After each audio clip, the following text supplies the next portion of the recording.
నమస్కారం అండి.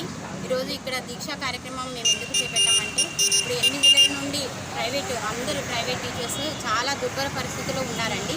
ప్రైవేట్ యాజమాన్యాలు పట్టించుకోవట్లేదు, అలాగని గవర్నమెంట్ కూడా స్పందించడం లేదు. చూడండి, వీధి వ్యాపారులకు లాక్డౌన్ కారణంగా వీధి వ్యాపారులకు వాళ్ళకి ఆర్థిక సహాయం 10,000 రూపాయలు చేశారు.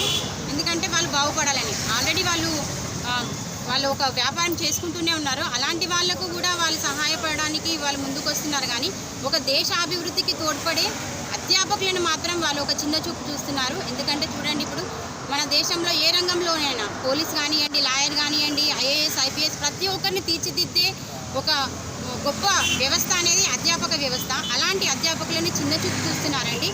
8 నెలల నుండి ఆకలి కేకలు, ఆకలి చావులు కూడా చాలా జరిగాయి. కానీ ఎలాంటి స్పందన గవర్నమెంట్ తరఫు నుంచి కానీ మా ప్రైవేట్ యాజమాన్యాల తరఫు నుంచి కానీ మాకు రావడం లేదండి. దయచేసి ఇప్పుడైనా కానీ స్పందించి మాకు ఏదో ఒక విధంగా ఇప్పుడు 8 నెలల నుండి కొంచెమైనా మాకు ఆర్థిక సహాయాన్ని అందించాలని ఈ దీక్షా కార్యక్రమాన్ని చేపట్టడం జరిగింది. మేము అధ్యాపక దినోత్సవం రోజున కూడా మేము ర్యాలీని నిర్వహించడం జరిగింది. బ్లాక్ డేని మేము జరుపుకోవడం జరిగింది. కానీ ఒక అధ్యాపకులను ఏ విధంగా చూడాలి, గురు పూజోత్సవం జరుపుకుంటారు, గురు బ్రహ్మ అని కూడా మనం చెప్తాము. అలాంటి బ్రహ్మ లాంటి గురువును ఇలా చిన్న చూపు చూడడం అనేది చాలా దుర్భర పరిస్థితి.